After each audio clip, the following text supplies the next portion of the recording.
If there is one team to ruin Victor Wembanyama's plan of a dynasty, it could be the Houston Rockets. Oh, remember when Houston lost the #1 pick? The 4th pick, the Houston Rockets. Wemby turned to his buddy and was like, yeah, I hate the Rockets. Well, it's payback time, buddy, because Houston has been quietly building after James Harden and are closer than you think. In 2020, Harden and Daryl Morey left. Now, GM Rafael Stone, and since then, dude has aced the draft. His first pick was Jaylen Green at #2. Then, he traded for OKC in the same draft for Alperen Şengün at 16. Then, Jabari Smith Jr. and Tari Eason. Last year, Amin Thompson and Cam Whitmore. Now, potential Rookie of the Year, Reed Shepard. That is 0 misses in 7 draft picks. Do you know how rare that is? Oh, sure, you would like to swap Jaylen Green with Scotty Barnes, who is still on the board, but that's it. So this summer, Houston dealt 2 picks to Brooklyn to get even more back from Phoenix. So the Rockets have 6 of their own picks, plus the future of the shaky Suns. Now, if any team wants to hit the reset button and trade their star, Houston is the #1 team they call. They've got a better offer out there than the Jazz, the Thunder, the Spurs, anybody. No one can compete with Houston's offer. Oh, you want good young players? Check. Great picks? Check. Rockets got everything you need to win a rebuild, except one thing. But I am pumped that you guys are liking MyFitFoods. They message me all the time saying people are using the promo code AMHOOPS30 to get 30% off. I knew you guys would love it because I love it. I literally eat MyFitFoods all day long because it's affordable, tasty, keeps me fit for a busy schedule, super convenient. I am loving the new flavors that they mix in every single month. The new flat top look is very clean. And you can get overnight shipping if you live in any of these cities in Texas or New Orleans. Or if you live in Houston, Portland, or Denver, you could just walk right into a store. But every single time, please remember to use promo code AMHOOPS30, get 30% off of delicious meals, and you help out the channel.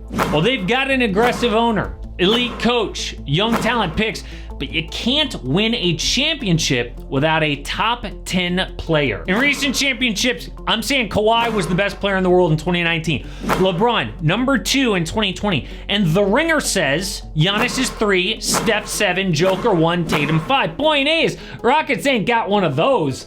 Or do they? Reed Shepard's the real deal. He is not Steph Curry, but I think he is the closest thing to Steph Curry that we've seen in a long time.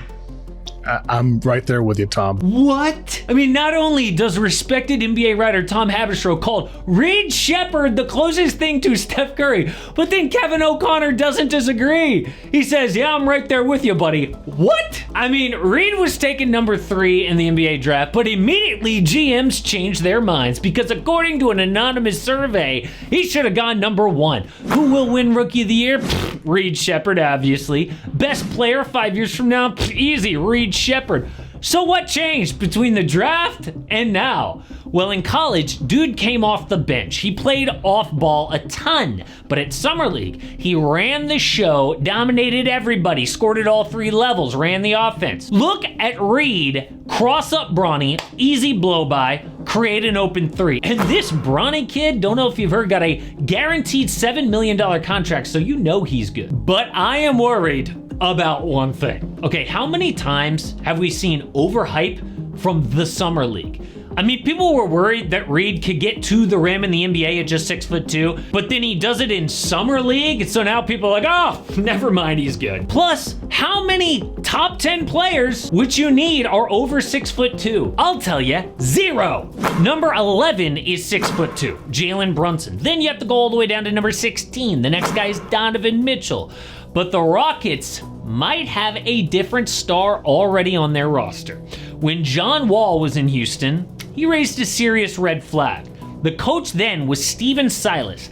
Not exactly Greg Popovich on the sideline, okay? Kinda soft, no offense. And the Rockets had been losing for years. It was becoming part of the culture. So John Wall said to Jaylen Green, you are screwed. This is the kind of thing that ruins a young career. Don't get used to this shit. It's not how the NBA is. Like I always talk to Jaylen Green, Kevin Porter, this shit y'all getting away with over here. You go to any other teams, you'd be out the league. You'd be like, you wouldn't play. You're not playing. They wouldn't play. No facts. So I'm trying to explain that to them because they think it's sweet. And I'm like, if you ever get traded and go somewhere else, you can be like, this motherfucker was right. Oh my goodness. So the Rockets did the unthinkable. Instead of trying for another top pick, they got better. Signed Fred VanVleet to a max, got Dylan Brooks, but the biggest change was coach Ime Udoka, who is like Greg Popovich, studied under him for years. Dude was famous for criticizing these Celtics players to the media. Even though they were all-stars, conference finals every year, he doesn't care. So when Jaylen Green sucked on the Rockets, he got benched. Udoka was like, I don't care if you were the number 2 pick. So what? So all of a sudden, Alperen Şengün took a leap with all-star type numbers.